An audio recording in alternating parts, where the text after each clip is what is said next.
నమస్కారం. శ్రీవార్త న్యూస్కి స్వాగతం. రిజర్వేషన్ల పరిరక్షణ సమితి వ్యవస్థాపకులు పోతుల నాగరాజు కదిరి పట్టణంలోని జ్యోతిరావు పూలే విగ్రహానికి పూలమాలలు వేసి నివాళులర్పించారు. ఈ నేపథ్యంలోనే బడుగుల ప్రజాప్రతినిధుల సన్మాన కార్యక్రమాన్ని కరపత్రాలను విడుదల చేశారు.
రిజర్వేషన్ల పరిరక్షణ సమితి వ్యవస్థాపక అధ్యక్షులు పోతుల నాగరాజు గారు ఇచ్చేయడం జరిగింది.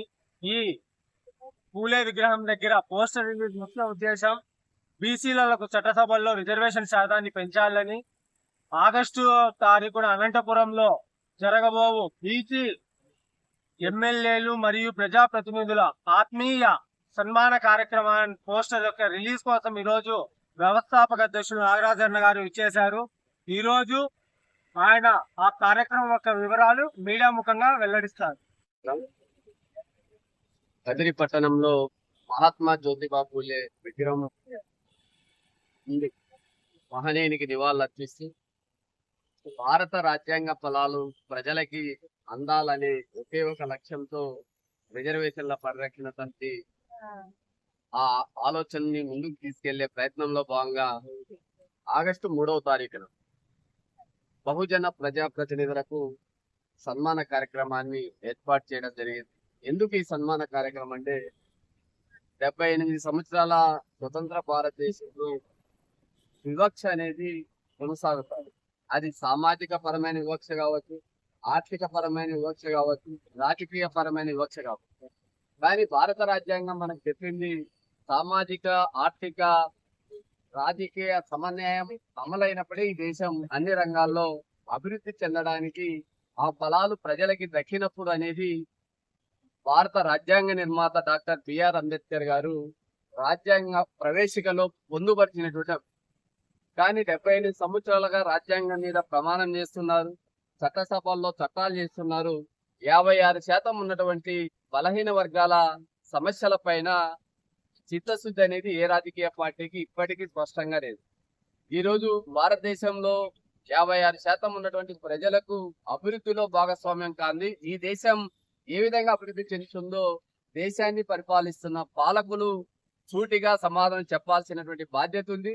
ఇందులో భాగంగా 1931లో ఆగిపోయినటువంటి కులాల వారీగా జనాభా లెక్కలు ప్రక్రియ ఈరోజు దేశంలో 78 సంవత్సరాల తరువాత ఈ దేశంలో కులాల వారీగా జనాభాని లెక్కిస్తాము అని పార్లమెంట్ లో కేంద్ర కేబినెట్ తీసుకున్న నిర్ణయాన్ని అమలు చేస్తూ 2026-27లో జనాభా లెక్కల్లో కులాల వారీగా లెక్కించాలనే నిర్ణయాన్ని రిజర్వేషన్ల పరిరక్షణ సమితి స్వాగతిస్తా ఉంది.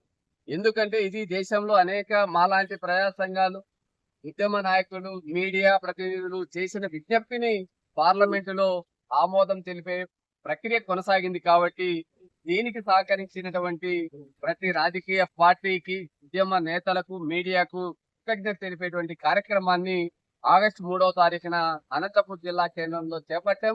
దీనికి దక్షిణాది రాష్ట్రాల్లో ఉన్నటువంటి ఎమ్మెల్యేలను, ఎంపీలను, ఎమ్మెల్సీలను, మంత్రులను, పార్లమెంట్ సభ్యులు, రాజ్యసభ, లోక్సభ, బహుజన ప్రజాప్రతినిధులు, ఎందుకంటే ఈరోజు జనాభా దామాషా ప్రకారం అన్ని రంగాల్లో సమానమైనటువంటి వాటా కావాలనేది భారత రాజ్యాంగం యొక్క ముఖ్య ఉద్దేశం.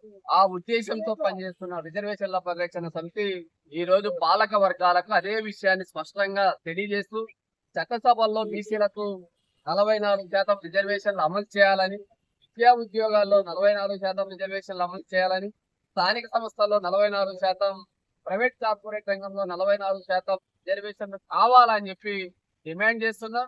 ఎందుకు కావాలని అడుగుతున్నామంటే ఈరోజు దేశంలో పరిపాలన 70 సంవత్సరాలు కొనసాగించినటువంటి అగ్రవర్ణాలు మాలో పేదరికం ఉంది అని చెప్పి 13% ఉన్నటువంటి అగ్రవర్ణాలకు 10% రిజర్వేషన్లను దేశవ్యాప్తంగా తీసుకొచ్చినటువంటి చరిత్ర భారతీయ జనతా పార్టీకి, నరేంద్ర మోడీ గారికి దక్కుతుంది.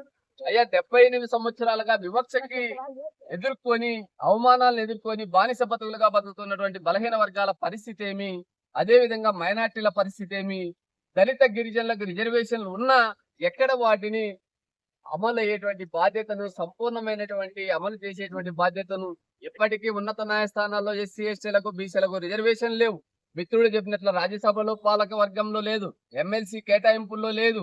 ఇలా వివక్ష అనేటువంటిది కొనసాగుతూ ఎందుకు ఈ రోజు చట్టసభలో రిజర్వేషన్లు కావాలంటున్నామంటే ఎవరైతే అధికారంలో ఉన్నారో, ఏ సామాజిక వర్గం అధికారంలో ఉందో వారు వనరుల్ని కొల్లగొట్టారు, దేశ సంపదని కొల్లగొట్టారు, దేశ ప్రభుత్వ రంగ సంస్థలను అమ్మేస్తున్నారు.